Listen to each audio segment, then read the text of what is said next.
Hey, this is just a snippet from our podcast, but if you want to catch the full episode, that'll be on YouTube, and the extended version will be on our Patreon. Clair Obscur Expedition 33 Bloodworth. I'm going to throw it to you. I have played a couple hours, and immediately this game feels special. You're further into it. Yeah. Tell us your thoughts. Yeah, because wow. Yeah, we were talking, and Heber basically just got through the part that I had played in the preview. Mm-hmm. So he is now caught up to where I actually first started getting hyped, and I'm like, oh, man. Yes.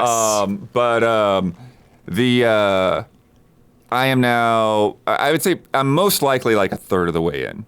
I'm like 15 hours in right now, and I'm going around doing side stuff. I'm fighting bosses that you're probably not supposed to fight right now, and all that kind of thing. Which is, I think, I'm going to get into that a little bit more too. That's because I think that's a really good strength of this game, is the way they let you approach combat in different ways. Yeah. Dude, the combat is insane. Oh my god. But yeah, so it's also very interesting, and this is a very Final Fantasy thing too, is that the game starts off so heavy. Yeah. So heavy, introducing this idea of, everybody dying according to whatever numbers on the pillar, and people are like, actually, like, they have like a tradition where, they give flowers to people who are about to die. Yeah. And then, when this wave of people, and there's like people like taking kids to orphanages and things like that. It's just like so intense. So intense. And then, the expedition goes out there after that happens to try to take down the Paintress, because it's like, it's their last year.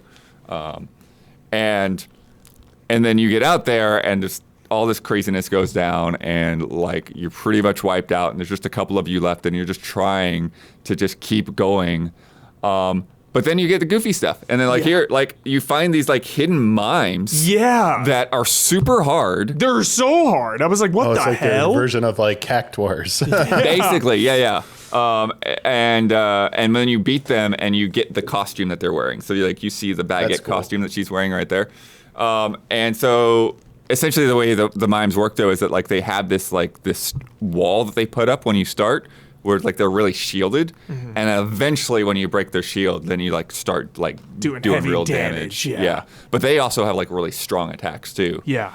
I really want to interject real quickly. I want to say that the active battle system in this, like the parrying and the dodges and the QTEs, I think are masterfully balanced. Yeah. They are hard to land almost every time, really getting those parries and dodges down. And if you play on normal, it's not essential. It helps a lot if you can nail those, but they're never a foregone conclusion that you're just gonna like exploit this and get it perfects every time. Obviously you'll watch a stream and someone will be like, no hit run Expedition 33 parry every single attack ever. But like for the general player, I think these are really, really finely tuned to make them really meaningful and matter every single time they go down. Yeah. I think it's maybe like one of the best examples of using this active time system, because there's been plenty of games that do it. Like Sea of Stars has done it really well. Think of Grandia. You've got Paper Mario. Like, ATV or whatever. Shuhei was talking about Legend of Dragoon, the Had It, Mario RPG. But there are a lot of Paper times, like, Mario, of course. Like even Paper Mario, like a lot of times I feel like that kind of drags down the pace a lot of the times, where I'm just like, okay, I got to do the thing, and it's just like, and you do it every time. Whereas with this, it's like I feel like there's such a good amount of variation to it all, and nuance to it all, and like there's even a tooltip that's like, hey, look, if you're having a hard time with the timing on something, the dodge window is bigger than the parry window. Yeah, dodges are easier. Dodge first, kind of get the timing down, and then try to parry. Then try to get into. Because if you land if you parry every attack in a combat encounter, you do a counter attack. Yeah. So it's the risk versus reward. If you can nail the parries every time, you'll do. Yeah. So and it depends, because that's the other thing too that I really like about this game is that there's a really great variety in the number of enemies, and like I think you already see that in the part that you're in. Yeah. But like when Yeah, because you went from like the glade, the meadows and stuff, and Yeah. you saw like one group of enemies, but then you get into like the sort of pseudo underwater crazy area. And this is only a couple hours in. and you too, get the guys with the anchors and the guys with the mines and all that. But then like you're about to get to another area with a completely different set of enemies, and so they all have these different combat animations to learn and pay attention to, and to keep you engaged. And I feel like I was doing this optional like tournament area. Sick. And, Love an optional and tournament, dude. I've had this Tournament experience so many times, Huber, where like I get in there, and at first I'm like, okay, these guys are too strong for me. This is probably something I'll come back to later, right? There's some big guy on the map, and I'm like, oh, that guy just like one-shotted me or whatever. I'm probably not going to be able to beat him. Love that. But if you stick with it and you like start learning that parry timing, and then you start learning you their can weaknesses, own anyone.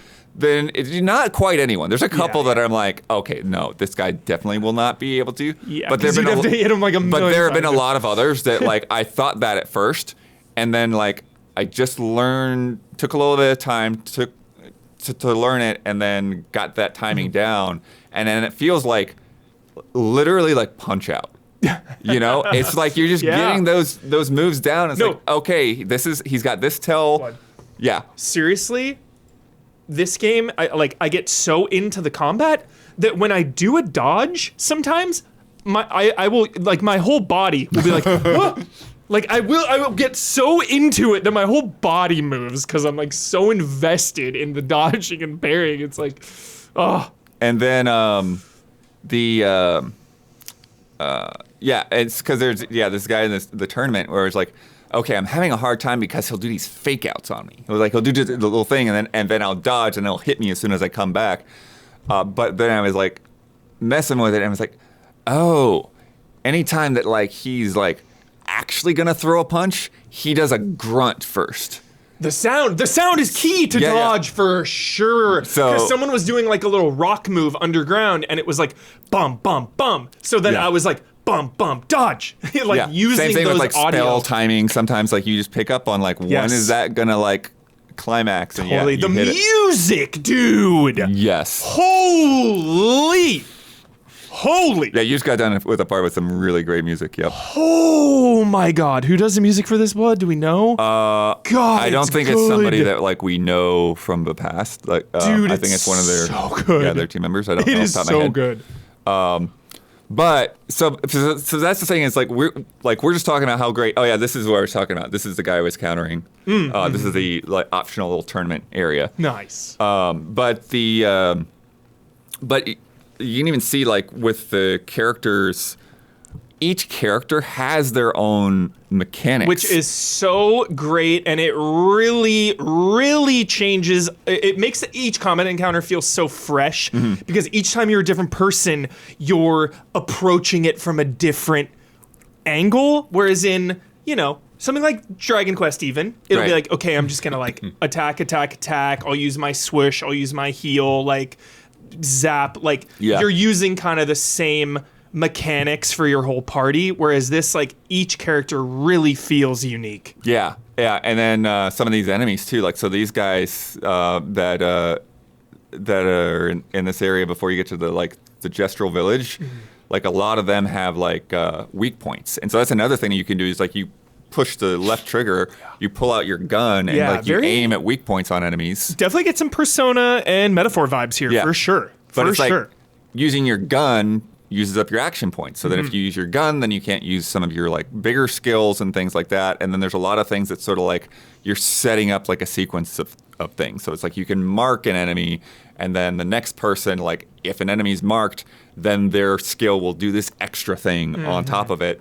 And some of the skills, like at first, don't seem like that big of a deal. Like with Mael, she had a thing where she has a skill where it basically like takes out an enemy's shield. And so when an enemy has a shield up, it basically eats an attack. Yeah. Like you will do no damage, but you'll get rid of that shield. Yeah. But this thing will get rid of all of their shields. And I start fighting these guys, Hubert, that will like do these attacks. Well, they will stick up like 8 shields. I'm Dang. like, now this is where I use that move. Yes. Right. And that's another part of like the build out is because you have these skill trees where you can learn a lot of different abilities, and some of them are tied to different elements and stuff like that. But you can only equip 6 skills at a time. Yeah. So like really like paying Tricky. attention to that, and then the weapon system actually pulls a play out of Dark Souls because your weapons will scale Scaling according for sure, to your for sure. stats. Yep. And but then they'll also leveled up weapons. Yeah. So it's like sometimes like, oh, I'd like this weapon, but I just beat this enemy that like raised this other weapon of like 3 levels. Yeah. So there's just so much complexity There's to a really lot. dig into. There and is like a even that, like, lot. I just got the 4th party member. Yeah. And like she's got her whole other thing going on where like you do this one thing and it applies stacks, and you do this other thing and it consumes stacks, and then like There's some of those mechanics are. there's a lot of stuff there where it's like it's hard to like even explain even when I understand it because it's just like there's a lot. But again, it's that back and forth of like just trying to like think out a strategy and like what's my setup. And then if I set it up right, where it's like, okay, I apply these stacks and I use the weakness, and then boom, boom, boom, boom, I just took out that guy so awesome. that otherwise is not, The combat is incredible. I throw it to you, Damiani. When I look at you in the eyes, I think of RPGs. I think of your love for them. This game is you, dude. This game, this is Damiani. I don't always do this with you. I try not to bully and pressure you. You need to play this game, dude. This is you. I mean, I do have an interest in it. It's Yeah. just I had never played Xenoblade Chronicles X before in its entirety, and it's like a glaring omission in a series I you really love like. Xenoblade for sure. And it is a brick of bricks. I am approaching 70 hours, and I like took a gander at the chapters on there, and I was like, oh God, You're, like, wait, halfway. what? I was like, shit. I was like, God damn it. It's like, oh no, what have I done? Yeah. This sounds is so but it you, sounds like this Damiani. is a shorter Relevant. game too. Yeah, Yeah. You will Like, love this so much. this is this is something I plan to get to at some point Yeah. this year for sure. Yeah, definitely for you, man. I mean, even when I just first saw it, like the visuals, like I was like, damn, like it was like it was like, attention grabbing for me. Mm-hmm. I wouldn't say it was like as extreme, like the most extreme a game gripped me on visuals, but also was like in a genre that I'm like already really into was Valkyria Chronicles. Yeah. When that was first shown off, I was like, oh my God, I need to play this game immediately. When is this coming out? Yeah. And this was like, turn-based RPG, but with like kind of like, QTEs and reactive kind of like button inputs for like parrying and dodging. It's like, and it looks like this. This looks pretty good. I mean, in the back of my mind, I mean, a lot of people have been thinking it who are into like Final Fantasy is like, damn, why isn't Final Fantasy a little bit like this? Yeah. Why did they like make a game like this? What have they been doing for a while? It's obviously they've been like working hard and stuff, but this is definitely like a caliber of game that people have been like clamoring for, and someone stepped in and is filling that void. And if it reminds people of like, this is what I loved about Final Fantasy, but like it doesn't have to be called Final Fantasy. It can be called whatever, and this is great that they're doing that. The thing I like haven't really like got a chance to do is like how highly you spoke of like the music, because when you think of an art especially like an RPG like this, you think of like, oh man, that soundtrack. Especially when like a boss battle happens, Dude. like it's gotta like kick in, right? Yeah. So like I'm kind of like looking forward to hearing The thing hearing that music from kind this. of blowing me away dude. though with the music, Damiani, is that like most RPGs in this style, like most JRPG style games, right? Like you do get kind of like this you get used to like a couple of tracks that you just hear over and over and over. Mm-hmm. And with this, like when I get into new areas, that like I've got like whole new songs and like even like different styles and Different vibes vibes. of things. Yeah, and it's like there was stuff in that water area that like I really really loved, and then I get into the next area and like gone. this is entirely different, and and Yeah. it's been really really cool musically. One of the other things too with the party setup that I haven't seen a lot of people do, I'm curious if you remember any other games doing this, but So now, like, okay, I've got, you can only have 3 characters in your party at a time. Yeah. And so I went up against the big boy, and when he took out all 3 of them, then it's like, reserve team. Oh, yeah. Your other person, my other sure. person jumps in, and it's like, okay, I can finish him off. Hell yeah. Yeah. I love that was, mechanic. Yeah, what did that, Damiani? Something recently just Yeah. did that. I know for a fact. I mean, Maybe like, Dragon Quest there's 11. been a few games Dragon that have Quest done that, 11 but might like do something it. recently just did it. It's on like tip of my tongue. Dragon Quest that I played. 11 might do it, if I remember correctly. What? I might be misremembering. Dragon Quest 11. Was it Dragon Quest 11? Maybe. I'm gonna shoot that one to chat. Don't correct me. Just tell me. Yeah, but I mean, there definitely been games that like do that. I thought you were gonna say like your party comp like affects like something else, like positioning or something, which was like kind of what Yeah, positioning isn't really a thing. Vanillaware game just did the tactics SRPG. Oh, Unicorn Overlord? Unicorn Overlord, where your formations to, like really impact. Isla, did you finish that? Haven't finished it yet. You're deep in it, I remember. Yeah, I'm like probably more than halfway, but I just got waylaid by everything else. Yeah, but I so love many. that game. It's super cool. Yeah. Or even like in more like a traditional way, in a like traditional RPG, the original DS version of Ni no Kuni had that in their battle system about how you stacked your characters would impact how you could defend against an attack or how you could like counter an attack, which was a pretty cool idea.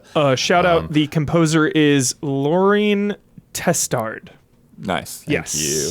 Yeah, but like just watching the gameplay, like it's definitely taking a lot of inspiration things. It's definitely doing the Persona and now Team Zero teams, like the zoom in, like the shift thing when you sure. like choose the actions and like from the menu, it's doing that like sudden shift. Big That's Persona definitely vibes. like Persona's Metaphor MO and right there. Persona, definitely. The button interface looks, very much like what was it? Lost Odyssey, I want to say a little bit. Yeah, there's been a like, lot like, of people like, that are saying this reminds them of Lost Odyssey. yeah, like I'm seeing a lot of Lost Odyssey in this as well. Yep. So I mean, but like that's fine. Like the thing is, like as you always say, Huber, is how long has it been since we got a game that is just like that? That is just like these games, and we're not getting anyone who's making something at least at like this caliber and this budget and like this visual fidelity that it's something that it's good for this to exist. It really even is. if it's not 100% like nothing's gonna be 100% original, but like who cares if it's borrowing some ideologies from like 'Cause it makes other it its proven own, hits for sure. Like it still clearly looks like its own thing for sure. Yeah. Yeah, and like a lot of the like visual design is so, different and interesting and like I really And Charlie Cox VO, dude. I like the Wait, what? Yep, Yeah, he's Charlie the lead, Cox? dude. Charlie Cox is in there and 10 out of 10. Andy Serkis is in there. Charlie Cox is Yo. so good. Ben Starr's in there, Jennifer Yeah. English. Oh wow, Hell of a cast. That's pretty good. Yeah. Dang. Yeah, this is the overworld here. Oh, look at that. Yeah. cool. So I just Overworld got now the. looks realistic. Do you remember from the trailers the overworld guy Esquier? He's like this big. He looks like a big like stuffed animal with like a wooden mask. He's like this ancient immortal being. Love ancient But he's just like beings. he's just got such a funny, quirky personality. And it's like, and it's clear he's like he's basically all powerful, but he's just like I'm just lazy. Whatever. So like right now, like all I can do is like run around and like bust up rocks that are clearing, like blocking off certain paths. Fun. But like apparently, if I find his favorite rocks or whatever, then he'll be able to swim, and then he'll be able to fly. And it's like, okay, well go look for your rocks, man. And he sends you over to like his neighbor next door to him in the cave, and like you have this argument with this like turtle guy. And it's just that's what I mean. It's like on the one hand, it can be really dark in a lot of ways, and on the other hand, it just gets so wild and goofy. One thing that like I will say was like a bit of a downside, but also again on that a lighter attempt to be lighter. I did like a thing on the beach that was trying to be like an Astrobot level. Yeah. Like you're on like these like walking across logs and jumping across spinning platforms and stuff like that. And it was not great. is like a lot of the traversal and stuff feels really good in other parts, but that little obstacle course, it didn't. Yeah, little hiccups here. But I'm not sold on some of the UI stuff with like the pictos and stuff. Just kind of like swapping those in and out and equipping them and like leveling them up and then using the like that stuff. Just I think there's a couple of things going on with pictos. It just feels weird. The UI is definitely a little tricky to like read, but I also think I'm kind of split on pictos because pictos essentially for you to understand that they're like accessories that you equip, and so you equip one of them and it will give you an ability. So like when you shoot your gun, it will cause a burn effect on the enemy. They'll start burning, right? So okay. and a lot of the pictos are like super useful. And then when you've had it equipped for like 4 battles, then you will learn that ability, and anyone can equip the ability. Oh, okay. But it costs points to the ability. Yeah. So it's like that's pretty standard. That's standard. That's a lot of RPGs do that. Yeah, that's pretty standard. But it also has the UI with it and like equip. It's just it's just a little cumbersome. Trying to navigate the menu, like figuring out like where you go. Sometimes I will say, like the menu footage. I don't know what it's like. I don't know why I want to say like New World or something. Why, I don't know. If, like it looks like it's like Amazon's New World or something. Like which I also don't think is very like stylistically appealing. Just like the elements themselves, like some are good, but when you get into like the menus themselves, it feels like it's a very familiar, been there, done that look that I'm not like. I hate using the word generic to describe something in a negative way, but like it's the part, if you're looking for something that'll be a little bit like for me to be down on, despite being high on like the in-game visuals, it's the menu interface it looks serviceable, but like I think it's like, as long as it's like easy to understand, but you're saying even that might be a little bit confusing with like the picto stuff. Yeah, I think when you especially like trying to first navigate, figure out how to. It's basically Hall of Greats, and it's like one little blemish on this game. You know what I mean? Okay. It's just like a tiny little, a little thing. But some of the things I want to talk about with the picto system though is, the other aspect of pictos is so the ones that you have equipped, Damiani, they also boost your stats. So it's like you get the ability plus you get a stat boost. So it might increase like your HP or your crit or whatever. So like So you can play into your strengths, or like you can like make up for your weaknesses that way. But the thing about those abilities is I actually really, most of the time when you have these accessory things in RPGs, they don't really mean a lot to me. It's like, oh, whatever, I'll put it on and I forget it. Fair. In this game, I feel like most of the pictos that I picked up, they matter. Like I understand what it's going to do and how it's going to help me, and I want that. Totally. And the only thing now is I just feel like there might be too many of them. Yeah, I started picking up a lot. I was like, uh-oh. Yeah, and like you're only 4 hours in, yeah, right? I was like, uh-oh. It was like, I'm picking them up all the time, and they do give you a lot of points to like be able to like equip a whole lot of different abilities at once. And then you get extra party members, and he's like, you got to do this for like 3 or 4 people. It's a lot. Yeah, it's just it's interesting because it's like each one individually feels pretty impactful, but I'm starting to get into ones that are like, okay, this is a little bit more like very specific. It's like, oh, if you're alone, if you only have one person in your party, this thing will, have this effect. And shit. Yeah, and like there are things because like you can challenge. One of the fun things, Damiani, is you can challenge the merchants. There's things on their shop that they will only offer you if you beat them in a duel. Oh, okay. That's adds some personality for sure. The story is really amazing. We won't go into it because this game just came out like today. We're not going to go into spoilers at all, but I will say it's very emotional and high stakes, and I was immediately invested in the fate of these characters. Yeah. And I also want to say that this is just a fucking win for video games. This is a turn-based RPG, brand new IP, AA probably budget. Well, it's 30 people. Exactly. 30 people working on this. Brand new IP. $50 game, not full priced. Debuting with a 91 on OpenCritic and a 92 on Metacritic. Universal acclaim. Yeah, that's pretty amazing. So the industry is not just franchises and remakes. Here we go. Trying to think about what else that I wanted to talk about. That I like. I'm trying because like we bounced around to some things as I started to say things, but like I really like the exploration and level design in a lot of this. Oh yeah, because I got sidetracked on the whole obstacle course thing. Yeah. Yeah, but it starts a little Wukong-y where it's like, okay, little corridors like going down. And then, you get to the world map, of course. Yeah. A little more freedom. More things to find out. Like, yeah, because like the first world map is just kind of like, okay, this is sort of what the world map looks like. And then the second time that you get out to the world map, then there's a lot more optional things to go and mess around with before you go to your main objective. Yeah.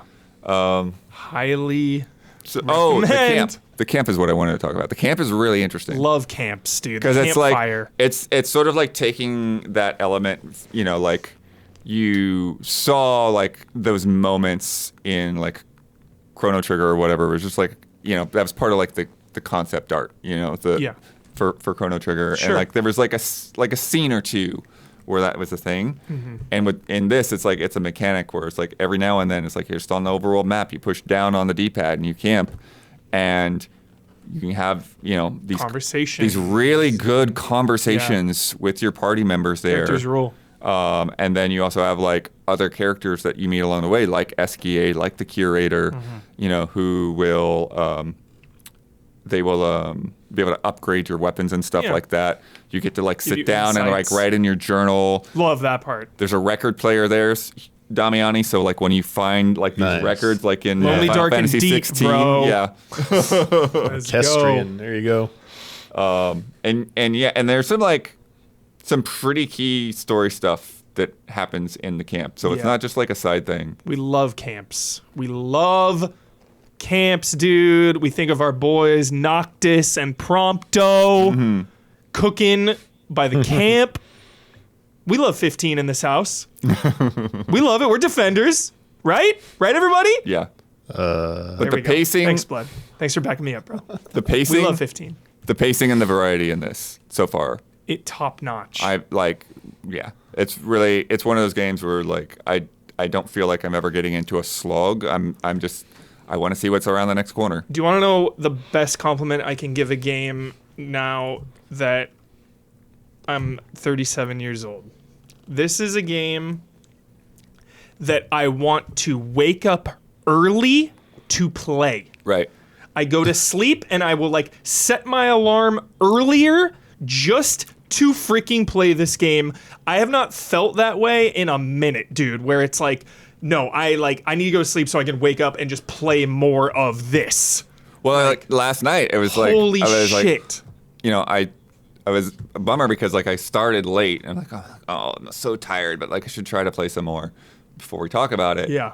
And then I was like up until like 5 a.m. and I'm like, I should really find a safe spot. Blood And, doesn't sleep. I'm gonna go a little further. Okay, safe spot here. You're like, one more conversation. Well, no, there's these little guys. They're kind of like they're like the equivalent of like metal slimes. Love metal I don't slimes. think Give me you've the come XP. across any of them No. yet. Get that XP, dude. So you've Farm got to 'em. chase them to like a certain spot, and then when you chase them to that spot, then you can actually get into combat with them. Yeah. But then you have it varies, but you have a certain number of turns to defeat them before they run off. Got it.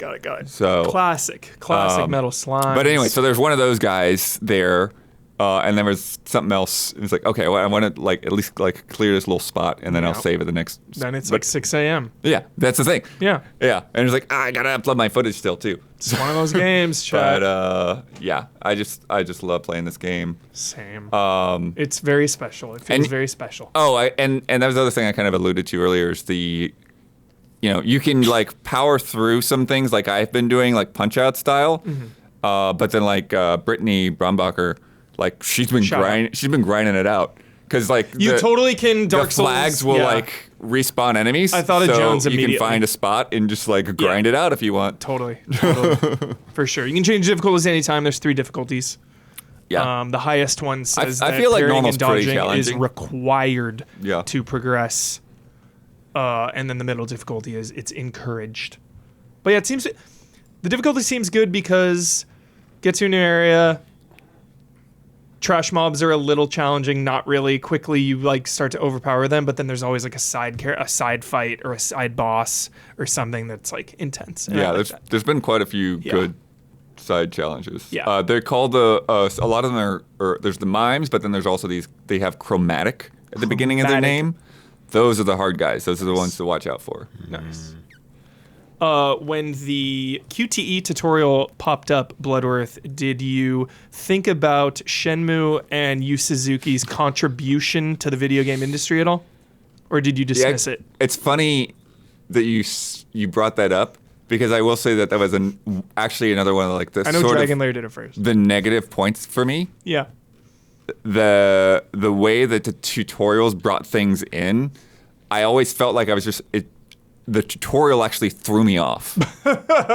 Like I had to get into combats without tutorials to like actually like To start like feeling the rhythm. practice and really feel it because like it'd be like right at the moment when you're supposed to push the button. Yeah. Hey, here's how this works. Yeah. Like, oh, okay. So I guess I'll push the button to dismiss this and next time I'll see how it works. Right before we move on to the next one, in the control room, how are we feeling about this potential gem in there? Are we going to play it? Looks cool. Gabby? She says looks cool. She would like to play it. Hell yeah. I say too much text. There's a bit, yeah. I like that note. Yeah, there's a lot. There's a lot of clutter. Little visual noise for sure. Definitely. Otherwise, seems cool. It seems like one of those games where I will either really like it or 10 minutes in be like, nah. Not for you. Yeah.